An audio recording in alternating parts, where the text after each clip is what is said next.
Afternoon and welcome everyone. I now call today's meeting of the Committee of Adjustment to order. We would like to acknowledge that we are meeting on the traditional lands and treaty territory of the Saugeen Ojibwe Nation, which includes the Chippewas of Nawash, unceded First Nation, and the Chippewas of Saugeen First Nation. We also recognize the Métis, whose ancestors shared this land and these waters. We extend our gratitude to all Anishinaabe and Métis peoples and their descendants, past, present, and future, who continue to care for and inhabit these lands and tend these waters. Before we start the public section of this meeting, there are some committee agenda items which must be carried forward first. There is a recommendation that the Committee of Adjustment appoint Haley Hamadi as Secretary Treasurer and Jamie Urim as Vice Secretary Treasurer of this committee. Are there any objections? All in favor? That is carried. Have the committee members also had the opportunity to review the minutes of the last meeting? Are there any changes, discussion, anything necessary to be done? May I have a motion then to accept the minutes? Peter, seconded by Cam Hall. Thank you.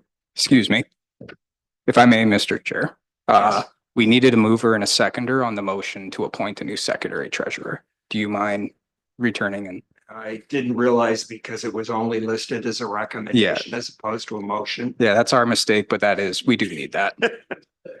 Fair enough. Okay, Peter, seconded by David.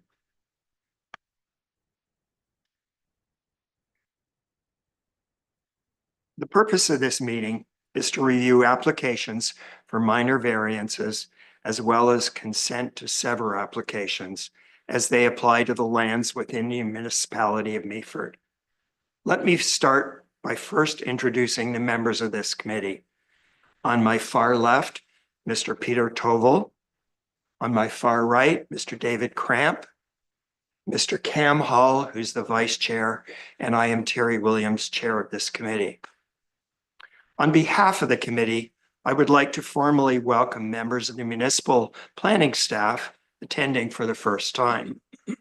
Amy Khan, who's Director of Developmental Services, and Haley Hamadi, who's Planning Technician and now the Secretary Treasurer of this committee.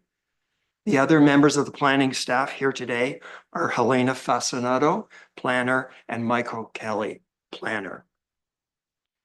This committee is legally required to make decisions that conform to the Provincial Planning Act, as well as the existing county and local official plans.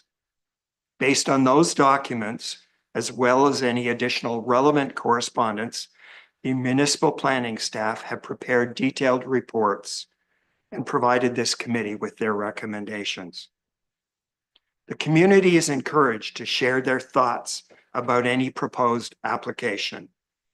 For those who may be joining us remotely via Zoom or are here in person, you will have the opportunity to speak. Should you wish to do so, I will call upon you at the appropriate time. It is also appropriate to ask questions you may have as it relates to these applications. Your constructive comments to this committee will help us to make informed decisions on these applications. The applicant or their representative will also have the opportunity to speak and respond to any comments or questions raised by this committee or the members of the public. Anyone wishing to receive notice of the decisions of this committee are asked to do so by calling 519-538-1060, extension 1120, or through an email request to planning@meaford.ca. Before we begin this public meeting, though, I must ask the members of this committee if they have any direct or pecuniary interest or anything of a general nature thereof as it relates to these files today. No. Seeing none, we will now proceed. The Committee of Adjustment will now consider an application for minor variance under Section 45 of the Planning Act for the lands known at Lot 1 to 18, 23 to 26, and 94 to 97, Plan 16M-89 in the municipality of Meaford.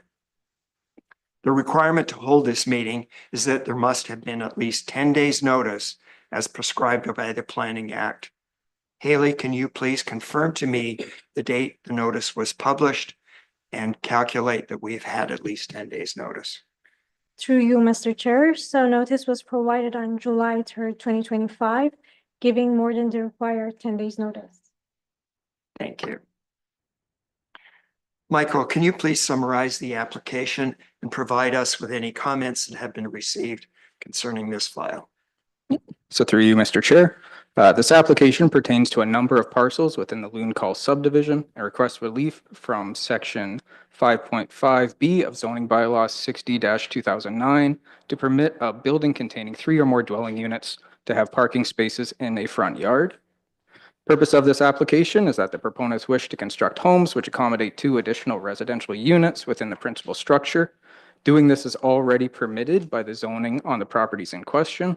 However, while reviewing a draft concept provided by the applicants, staff noticed a conflict with Section 5.5B of the zoning bylaw, which states that no parking spaces for buildings containing 3 or more dwelling units shall be permitted in any front or exterior side yard. This specific section was originally intended to apply to large-scale apartment buildings or similar such developments and was missed when the municipality implemented its additional residential unit update to the zoning bylaw. This policy was not intended to apply to other forms of residential buildings outfitted with additional residential units. As such, staff have noted this policy issue to be updated in a future housekeeping amendment, but as there is no concrete timeline on when that will occur, the applicant is choosing to move forward with a variance now. Comments were received from the Historic Saugeen Métis, the Town of Blue Mountains, Grey County Planning, Transportation, and Ecology Departments, and Grey Sauble Conservation Authority, all of which stated they had no concerns with the application as presented. And I'm happy to answer any questions there may be. Members of the committee, have you had the opportunity to visit the site and or review the file? And do you have any questions specifically for the building department at this time? No. No questions. Thank you. The applicant or agent, would you care to speak on this file, or is there anything in particular? Please identify yourself.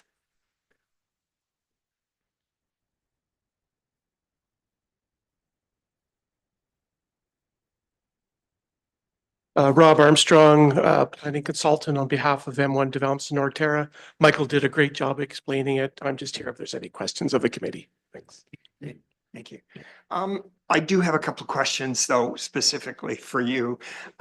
It is just a general nature, so I understand. Were these always going to be purpose-built for 3 residential units, even before the decision was made at a previous variance to allow them to become detached homes? No, the decision is very recent for them to take advantage of the recent legislation of the province that as of right, you could have 2 additional dwelling units. So they want to take advantage of that. In addition, they're looking at some CMHC funding that does provide for accommodation. So they're trying to market these units based on the as of right permissions that were granted recently by the province. Okay. Second question, is there any guest or additional parking available within the subdivision? Because there was on the plan that we had been given, there was nothing indicating that there was additional parking available. Within the subdivision, no, there's not provisions for additional parking. They are public streets, so they will be subject to normal parking on public streets should additional, but they do meet the bylaw requirement for parking on site. I understand that. Just because this is going to be potentially 3 residential units trying to utilize 4 parking spaces, I can honestly see a lot of people parking on the street. And I'm also concerned that in the wintertime, when there is no allowed street parking because of snow plowing, it's going to be a consistent issue. I would encourage the developer to think about potentially finding additional parking space, but I realize that is not part of this discussion today. So thank you for that clarification. Yes, David. Mr. Chairman, through you to Rob, can you explain to me that ARU in a detached accessory building? You want to tell Michael? I think I can handle that one for him. That's all right. So through you, Mr. Chair, I think the part you're referring to is in my report. I state that if the applicant were to have an additional residential unit in the main building, along with the regular unit, and an additional residential unit in a detached building in the rear, then these parking provisions wouldn't matter. So you'd still have the 3 units on the lot, but this provision wouldn't apply. It only applies because of the wording that says 3 units in a building, which 10 years ago when this was passed really only adhered to, larger apartment buildings. So I'm just trying to demonstrate through that this variance isn't minor because they could still have 3 units on the parcel and still use this exact parking layout that they proposed. But they just can't because there's 3 in a building. Peter. Thank you, Mr. Chair. Was there any thought done to actually looking at the streetscape? What's going to happen? I mean, potentially now you could have a whole row of cars looking like a parking lot going along the street. Is there any chance of actually applying any kind of streetscape guidelines?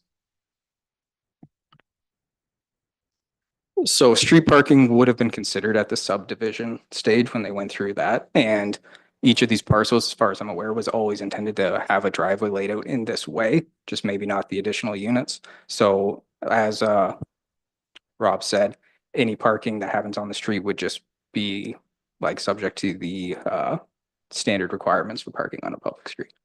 Yeah, I'm just talking about the visual impact and actually looking at a streetscape. When you're going to look at this down street, what are you going to see? You're going to see a whole bunch of cars lined up, or like a parking lot.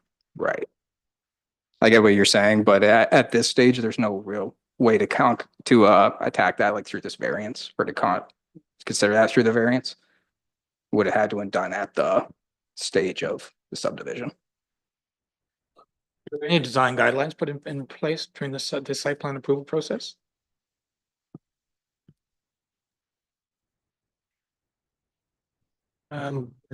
So the ability to apply site plan approval to single and semis is not available. So site plan approval does not apply in this instance. There were considerations of streetscape. So trees will be planted in accordance with the overall landscape plan that was done as part of the subdivision. That will be included. There's sidewalks that are being installed in relation to the engineering guidelines. But that's the extent to which site plan guidelines and streetscaping would be done. It's meeting your design standards for public streets as a normal subdivision. Think about massing. Not actually not trees. I can understand landscape. I think about the massing. What the massing is going to be like in a streetscape. Yeah, I don't know if the town wants to respond to that. That was done when the subdivision, by allowing the lots to be that narrow and the buildings to be that big, it was considered as part of that process, yes.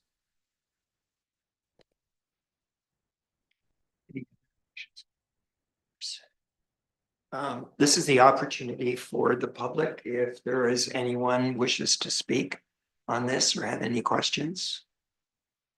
Yes, sir. If you please come to and identify yourself.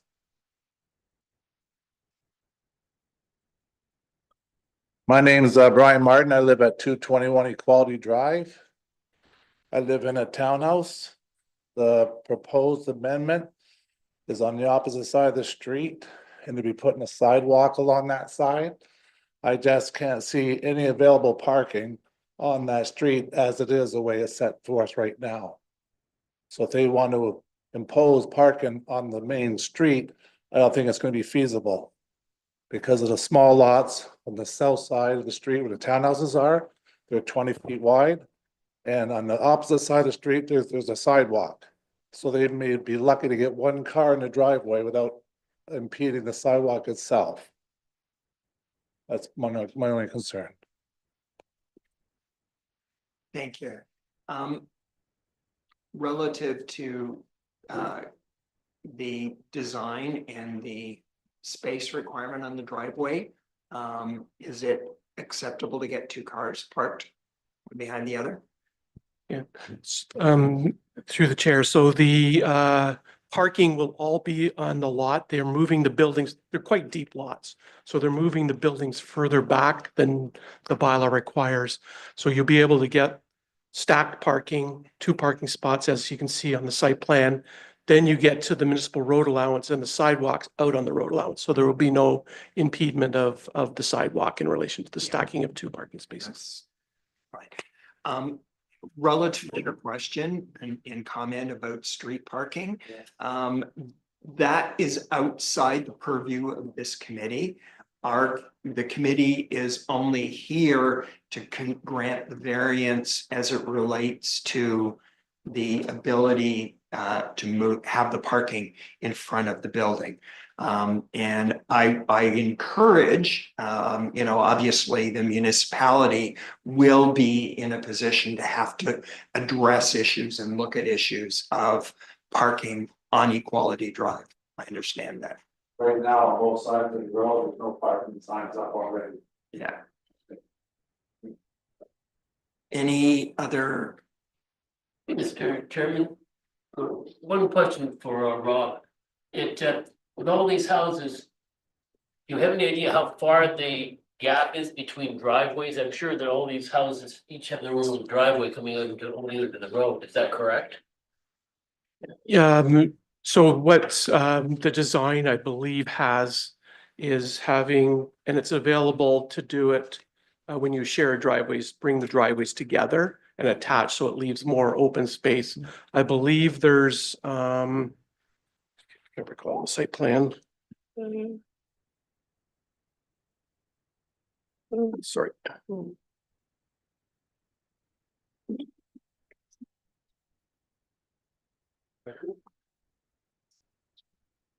Yeah, they're going to have approximately 2.4 meters of space. It's not going to provide space that they can park on that side of the street. Otherwise, you're going to be overlapping a driveway. Exactly. Yeah, Okay, yeah, that was acknowledged. So Thank you. Yeah.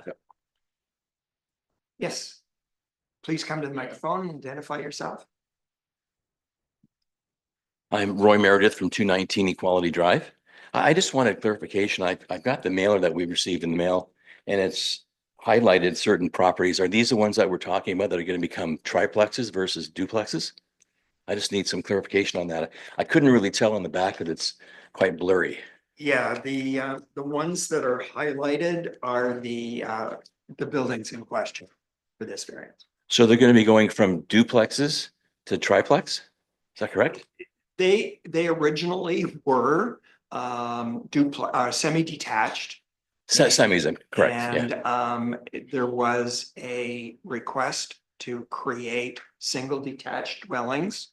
And that was approved. And now the design of these detached buildings is that they can be built to have up to 3 residential units within the same building. So essentially you would have a basement, a ground floor, and an upstairs. Okay, so 2 floors, right? Plus basement? Yes, that's my understanding. Okay. Am I correct that it is? Yes, thank you. Okay. All right, thank you. Any additional comments? No?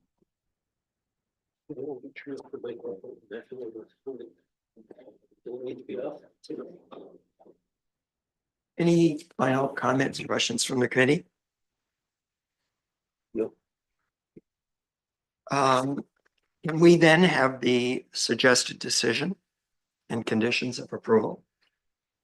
Thank you, Mr. Chair. So the recommended decision is that the Committee of Adjustment approve minor variance A07-2025 for the lands at lots 1 to 18, 23 to 26, and 94 to 97, Plan 16M-89, providing relief from the parking requirements of Section 5.5B of zoning bylaw 60-2009 to permit a building with a 3 or more dwelling units to allow parking in the front yard.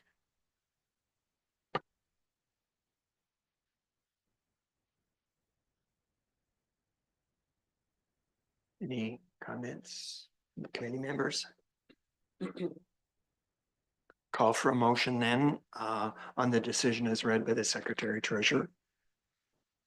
Motion to approve? Yeah. Motion by Cam Hall, seconded. We have a seconder for the motion.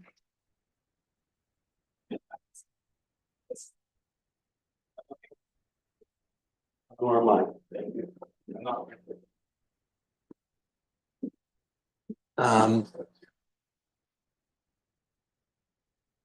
Yeah.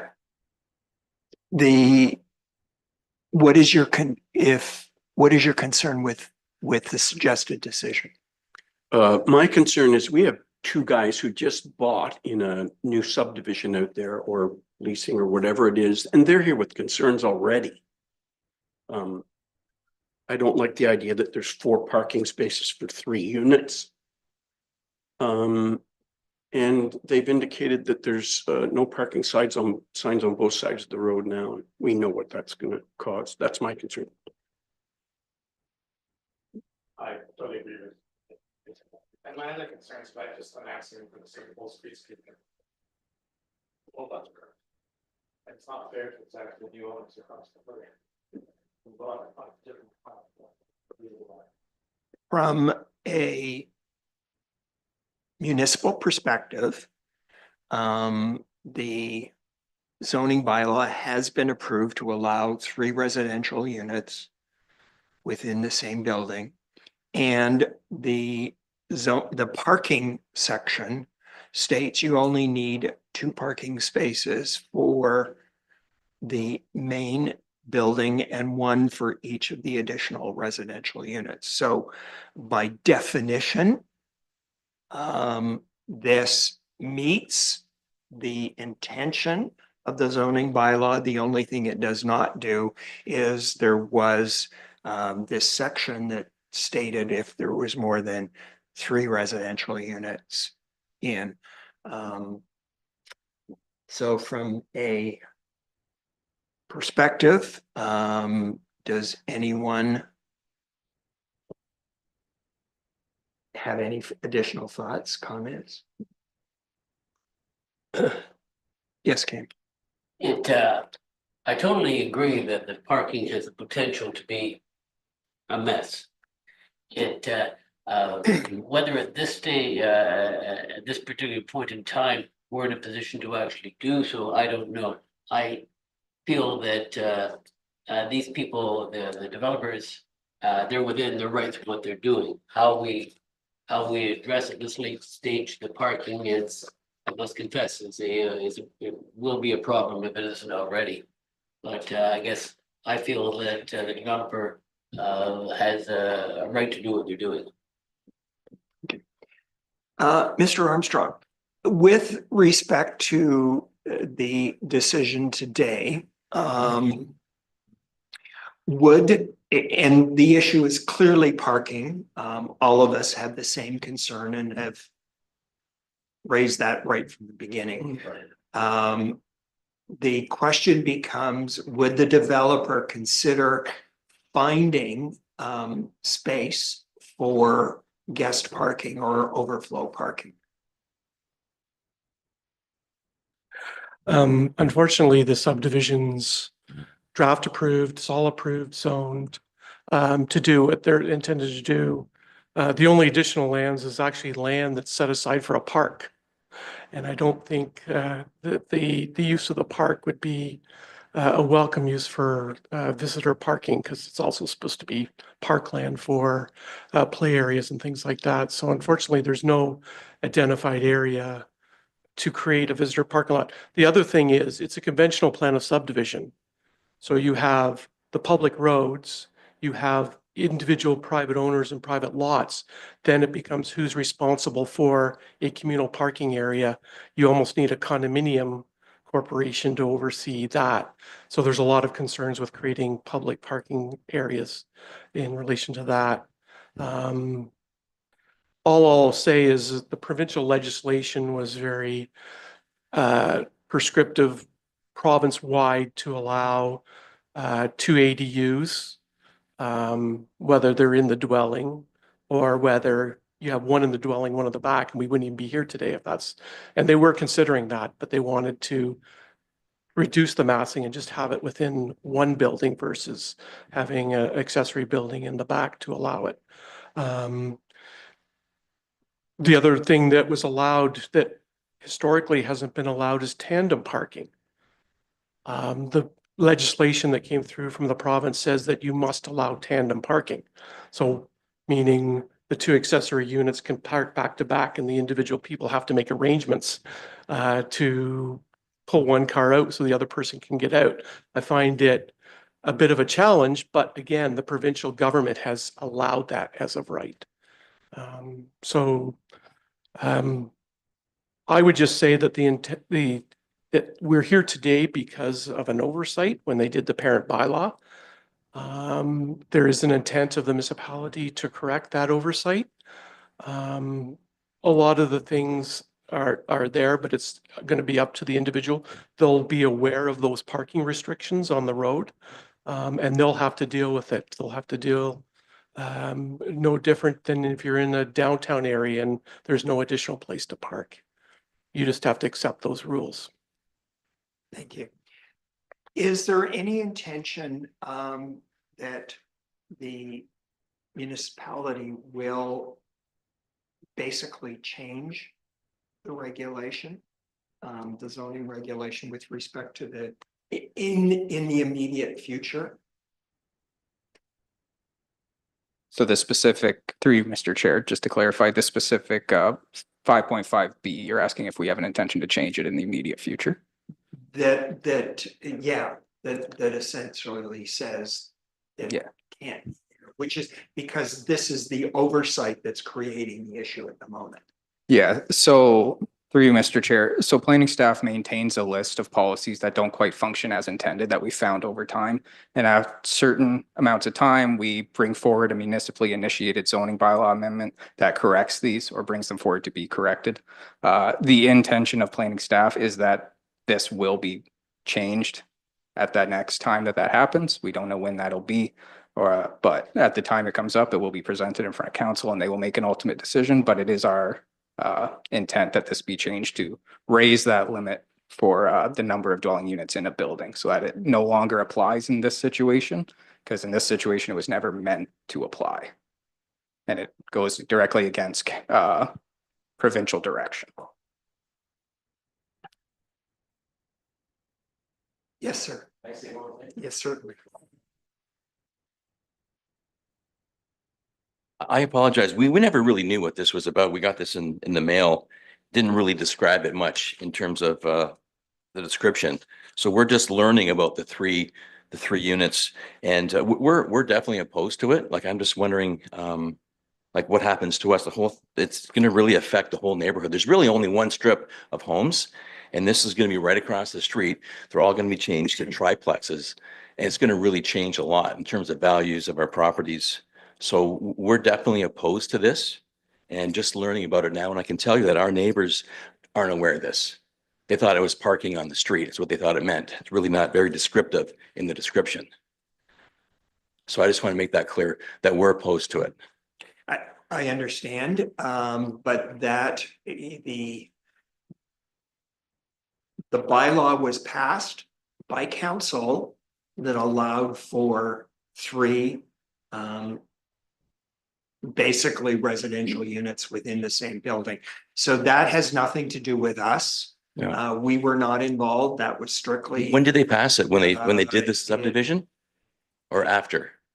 It was, you can tell me the date. I think it was So a three, year or so ago. yeah, through you, Mr. Chair. So the zoning bylaw was in 2024, I believe in April. Yeah. Okay. But And we're not aware of that. Like we moved in August of 2024, so we had no say and we weren't even really part of it. So we had already purchased, we're waiting for our units to be built, and they're changing things differently. So it doesn't seem fair. It doesn't seem fair at all how we can do that. unfortunately, we have no control over that. That's a council decision. But you do, you can say no, our- you can turn it down as of right now. That's why I think we're here. We can only say no as it relates to the request for the variance for the park. And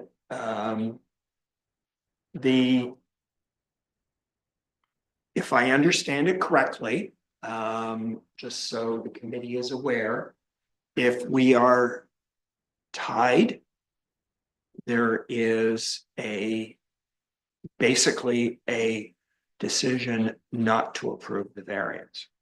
So just so you are aware. Yes, Amy. Thank you, Mr. Chair.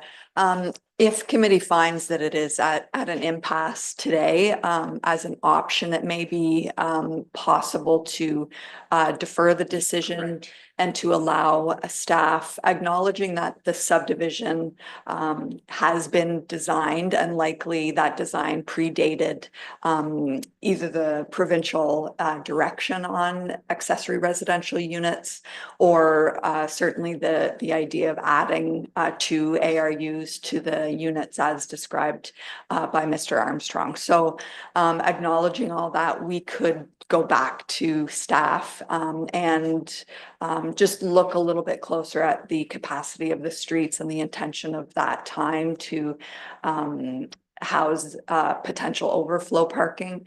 But for committee's benefit, I will confirm that the comments made by Mr. Armstrong just now were correct and accurate as far as the provincial direction and those types of things. Yes. And reminding committee as well that the number of parking stalls per lot aren't subject to question here. It's the location. So just a point of clarification there.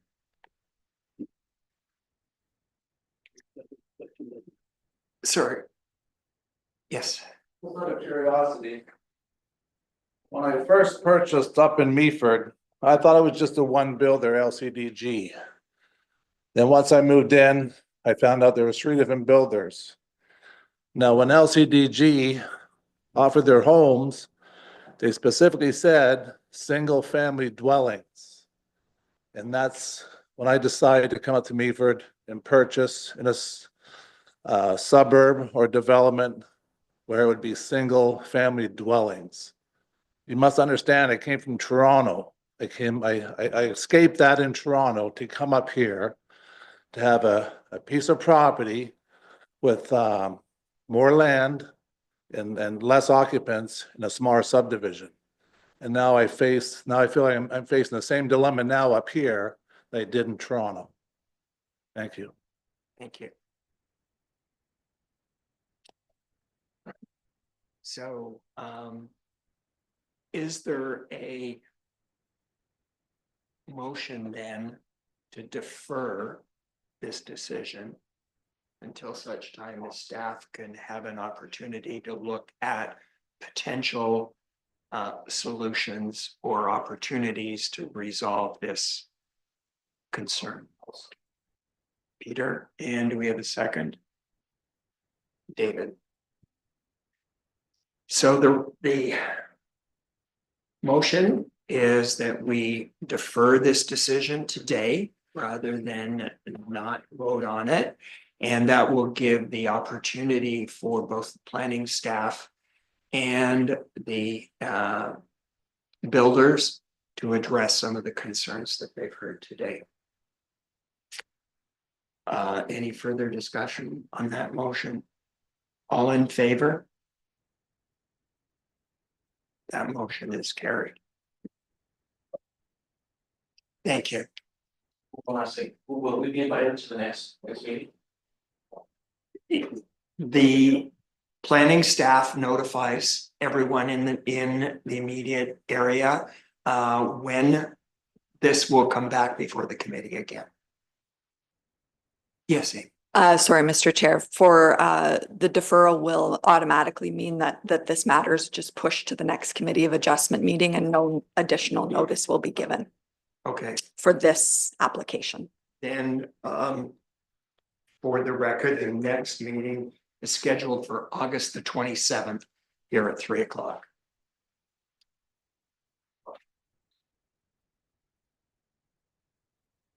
'27th. Okay. And we're.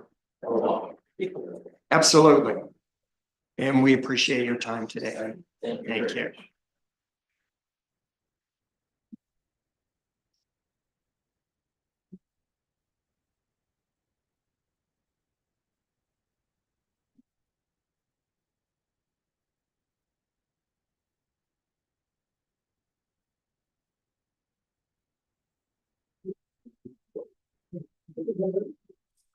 So very much just.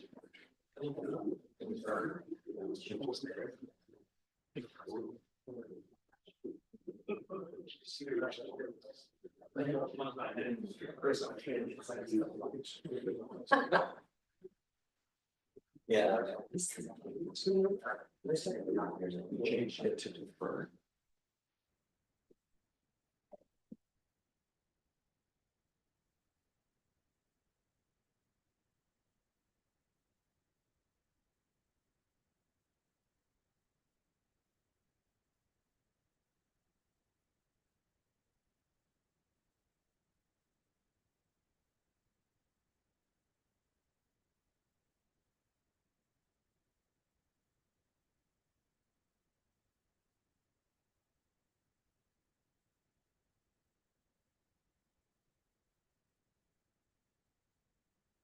Thank you for your patience. The committee will now consider an application for consent under section 53 of the Planning Act for the lands at 598-489 Second Concession North in the municipality of Meaford.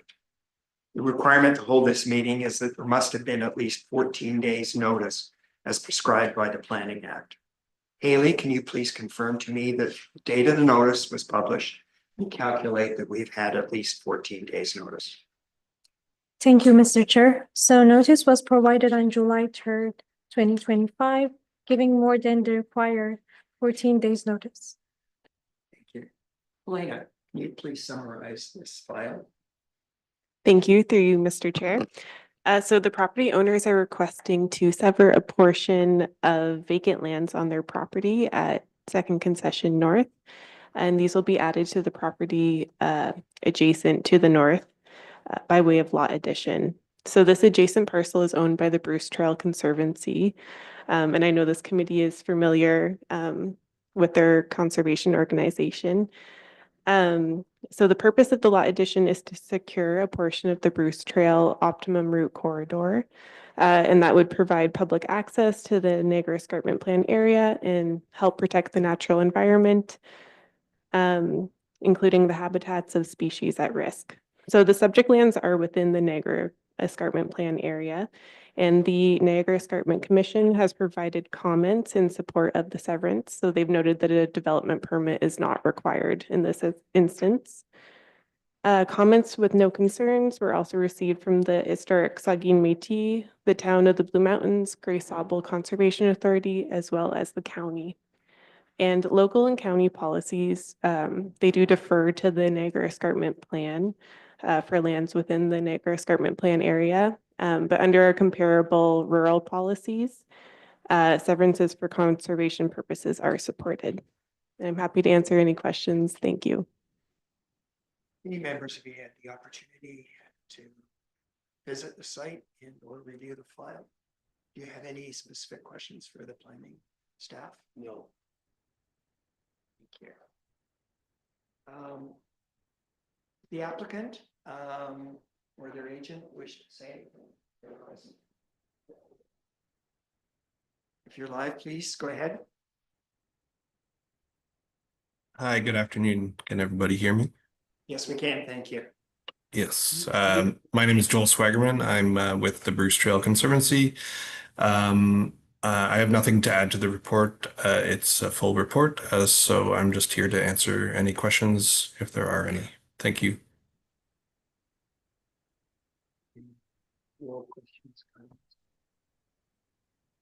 Thank you. There's no questions from the committee at this time. Is there anyone from the public that wishes to speak on this issue? Seeing none, then Haley, can you please provide us with the suggested decision and conditions of approval? Thank you, Mr. Chair. So the recommended decision is that the Committee of Adjustment of the Municipality of Meaford approve consent B11 2025 to sever a portion of lands for the purpose of a lot addition, subject to the following conditions.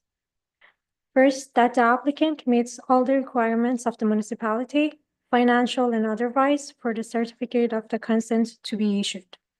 Second, that this approval is for a lot addition only, and subsection 53 or 5 of the Act shall apply to any subsequent conveyance of or transaction involving the same parcel.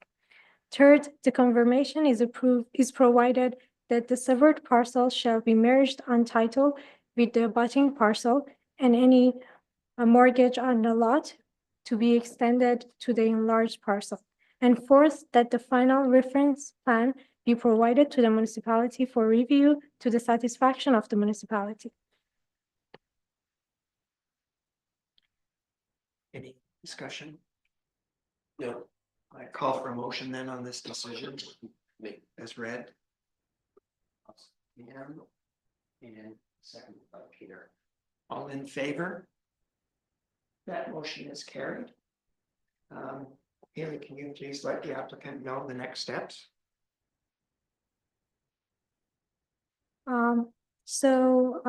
You are aware that you can take down the sign on your property now, and I will provide the notice to you within a couple of days, so probably by Friday, and I will circulate that to you by email.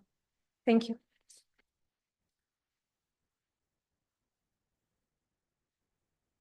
Let's take a minute to sign that decision.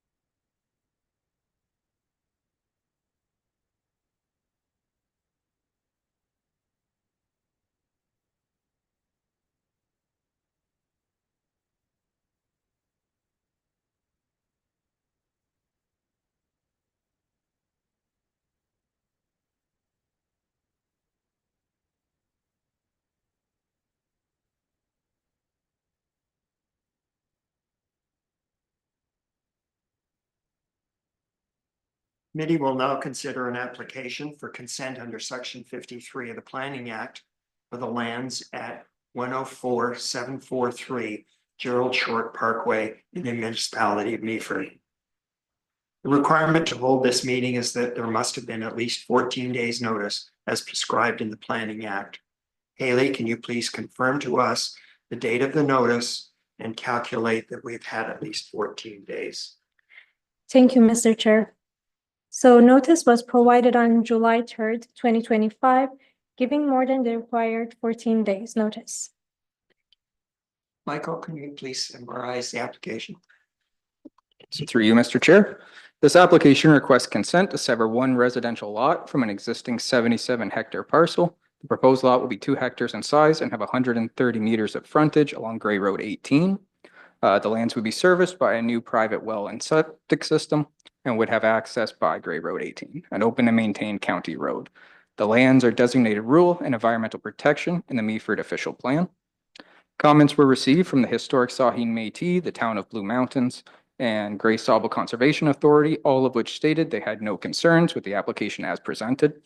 Grey County planning staff commented they also had no concerns. Grey County Ecology staff commented stating that county staff have reviewed the proposal and based on the site plan, the proposed development will be within adjacent lands to the identified natural heritage features and within a previously disturbed area. As such, it is county staff's opinion that the potential impact to the identified features would be negligible and the requirement for an environmental impact study can be waived. County ecology staff ultimately have no concerns. The County Transportation Department commented that the property line of both the retained and severed lot is greater than 15 meters from the center line of the county road. Therefore, no further widening is required, and County Transportation Services have no further concerns. Comments were received from an adjacent property owner inquiring as to the proposed location of a driveway and pointing out a small mistake in the initial circulation. The mistake was a typo, which originally read that the property would be serviced by an existing well and septic system. It was intended to read that the property would be serviced by a new well and septic system. Staff had noticed the issue ahead of this and had reached out to the relevant commenting bodies prior to receiving any comments to correct the typo. As such, recirculation was not deemed necessary. For the driveway, no access point has been proposed as part of this application. Staff are recommending as a condition of consent that the applicant must provide an entrance permit, provide evidence that an entrance permit is available from the road authority, being the county, prior to final approval. And I'm happy to answer any questions there may be. Have committee members had an opportunity to review the file and visit the site? Do you have any questions for the planning staff at this time? As it relates to the lot, has it been confirmed that there is enough room for the proposed dwelling, septic system, and well? So through you, Mr. Chair, building staff did review the application and did comment that there is sufficient room for a septic system. A well would have to be found as well, and there is room to accommodate the dwelling. Building staff did mention that further information should be provided on the location of the existing septic system on the property to ensure it's far enough away from the lot lines. That information was provided by the applicant afterwards and was found to be compliant. Thank you. Any additional questions, comments? Is the applicant or their agent here at this time? Mr. Chair, members of committee and staff, Kristen Rennie from Georgian Planning Solutions. I'm the agent acting on behalf of the property owner. I have control. I forgot. I got told how to do it this before the meeting, but here we go. Okay. Okay, I'm just gonna run right to the consent sketch. You've all seen it. There's no one else in the audience that's interested in it because both of these are my clients. I just wanted to mention that we have comments from all the agencies with no concerns. The septic, we figured out at the, not the 11th hour, but after comments from the town staff, which is about 400 meters away from the property line, so a fair distance. We are satisfied with the conditions associated with the proposal or the approval. The property is 2 hectares, so we don't have to rezone it. It's still considered a rural lot. And the rest of the property is plus or minus 75 hectares in size. I just wanted to note too, as part of the submission, we did a minimum distance setback calculation in order to make sure that we weren't impacting any agricultural uses on the adjacent properties. And I'm more than happy to answer any questions that you might have. Any questions? No, thank you. Is there anyone online? Yes. If you're online and you have a comment, please identify yourself and go ahead. I'm not sure if you can hear me. Can you hear me okay? Yes, we can. Thank you. My name is Rob Black. I'm the neighbor across the road from the property. I'm currently on vacation, but it's an important topic here for us. A couple of concerns. There is there is definitely a trend across the province, and when you drive across the countryside, you can definitely see a real trend of rural properties popping up on good agricultural land. I understand that this soil was mapped years ago, decades ago, which is a fairly crude method of determining the suitability of agricultural soil. I used to work for Meaford myself, and I can vouch that the soil there is just like our own soil across the road. It has grown all types of crops over the years, so it's definitely suitable for agriculture. In my opinion, I'm just kind of going through these thoughts here. 5 acres is a lot of agricultural land. When you look at the province of Ontario, there's over 300 acres of lost farmland every single day. And it's decisions like these that continue to add them up.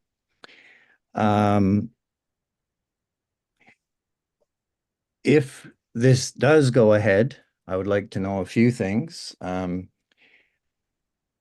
What would the restrictions be on that property? Because we would be concerned about things like noise, the number of buildings on the property, where the driveway would be. Like, we definitely, if it does get approved, we would prefer a driveway to be at the northwest corner of the property, because that is at the crest of the hill. And Canada Post, for example, had us move our mailbox from the driveway that is currently at the very south end of this proposed lot, because it was not safe. So they had us move our mailbox. So these are some of the initial things that come to mind, some of the initial concerns for us. I certainly appreciate your concerns and thank you for bringing them to us. Unfortunately, this committee has no responsibility, nor can we comment about use of what that lot is going to be, and as that relates to noise, etc. So consequently, we cannot take that into consideration. We can only look at the existing bylaws and zoning. And this meets all of those requirements. And further to the entrance permit, your concerns and the concerns of staff and so forth will be taken at the time a formal entrance permit is filed. So thank you. May I continue? Certainly. Sure. Another concern that I have is similar to the first discussion that you had here today. We bought that property because it has beautiful views and it's a beautiful area. It too will absolutely affect the value of our property if this is right there. And especially if there's a driveway right across the road from our driveway, because that's where we're looking out of our home all the time. I don't want to, obviously we would not want to be seeing cars going in and out and in and out all the time. So that would be, again, something that I would want to be considered, is that it's the driveway. But it's interesting because the loss of land should be a prime concern of every one of us listening here today. That's a lot of land, 5 acres, for when it's been farmed for generations. I understand your concern, and the bylaws have been set up so that there is a minimum lot size, still considered agricultural. And there's also limitations as to how many lots can be created out of the initial parcel. And so we can only go by the bylaws and so forth. But we do hear your concerns. Thank you. So at this time, is there any plans, do we know at all right now? Is it just a single house that might be put on this property? Outbuildings, anything at all at this point? We have no information as it relates to that. We are simply looking at the creation of a new lot, essentially. And that is the only thing that we are reviewing as to whether that meets the criteria for severances. Okay. And are they, would there be an ability for them to subdivide that lot or add additional lots on down the line? I think I know the answer to that question, but because you see it so often where there's perfectly good agricultural land, and then it's just one lot after the next lot after the next lot, and on they go on down the road. As I said, there is limits to the number of lots that can be created based on the size of the initial parcel. So there are some restrictions in place. Whether they take that 2-hectare lot and try and subdivide it again, that would have to come before the committee again, which I doubt would happen. So. Okay, that's all my questions. Thank you. Thank you. Members of the committee, do you have any additional comments, questions? Then Haley, can you please provide us a suggested decision? Thank you, Mr. Chair. So the recommended decision is that the Committee of Adjustment of the Municipality of Meaford decide to grant approval of consent B12-2025 to sever one lot from an existing parcel. Staff recommended the following conditions. First, that the applicant meets all the requirements of the municipality, financial or otherwise, for the certificate of consent to be issued. Second, payment of cash in lieu of parkland dedication for the severed lands.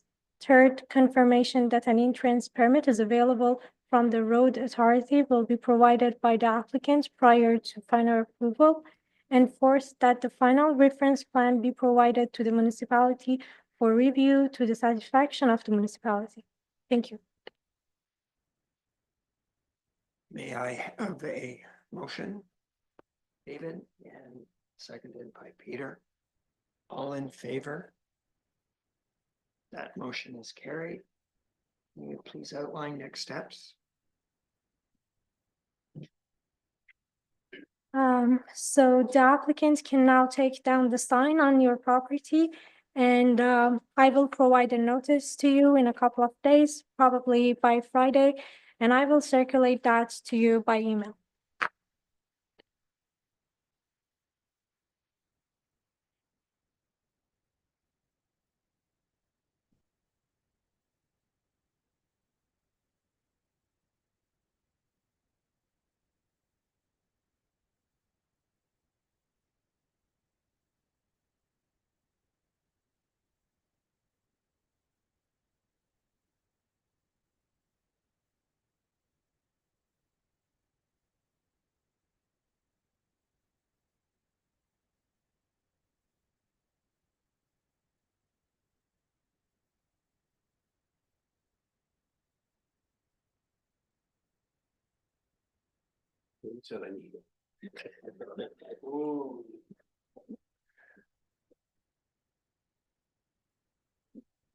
The committee will now consider an application for consent under section 53 of the Planning Act for the lands at 087191 7th Sideroad in the municipality of Meaford.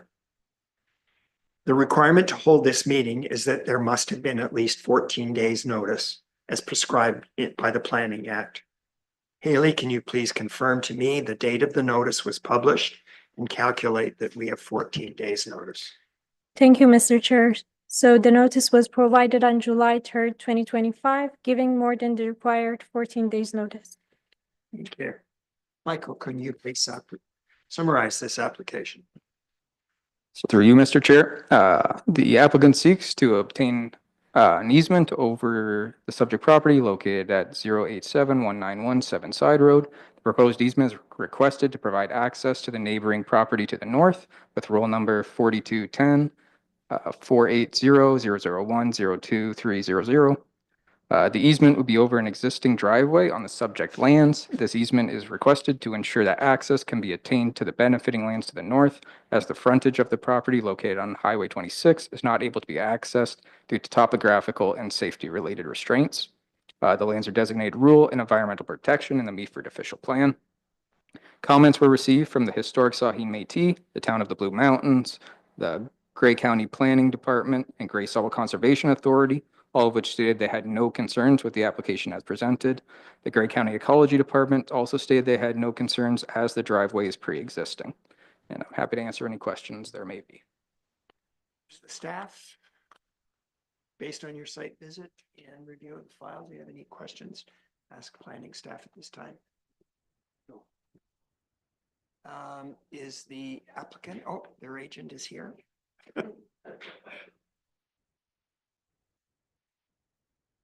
Michael did a good overview. I just wanted to sort of show, oh, there's the reference plan. So we have a reference plan. It's probably part of your package that you've already seen. Nobody else is in the audience unless they're watching. But what I really wanted to show was on this plan, which is the subject land where the easement will be to access the adjacent property, which maybe you can't see, it's outlined in red. You can see the driveway. I don't know if I have, do I have a pointer? Cool if I did. Anyway, I think you can see it, the laneway that goes to the back. So I just wanted to make you aware of that. I couldn't remember if I had included that in my submission. So if you have any other questions for me, I'm more than happy to answer them. Any questions at this time? No. Thank you. Thanks. Any members of the public wish comment? No. Yeah. Last opportunity. Haley, can you please read the suggested decision? Conditions. Thank you, Mr. Chair. So the recommended decision is that the Committee of Adjustment of the Municipality of Meaford approve consent B13/2025 to provide right-of-way access by way of easement on the lands at 0871917 Side Road, subject to the following conditions. First, that the applicant meets all the requirements of the municipality, financial and otherwise, for the certificate of consent to be issued. Second, that the property owner enters into a limited services agreement with the municipality as required to the satisfaction of the municipality. And lastly, that the final reference plan be provided to the municipality for review to the satisfaction of the municipality. Thank you. Thank you. May I have a motion relative to the decision as read by the Secretary Treasurer, David, and seconded by Cam Hall? Any discussion? Ready to vote? Nope. All those in, you're not ready to vote? Yes, I am ready to vote. No further discussion. All those in favor? That motion is passed. Thank you. You please outline next steps. So now just you're aware that you can take down the sign on your property, and I will provide a notice to you within a couple of days, probably by Friday, and I will circulate that to you by email. Thank you. For the committee members, the next meeting is scheduled for August the 27th at 3 p.m. And with that, this meeting is now adjourned. Thank you.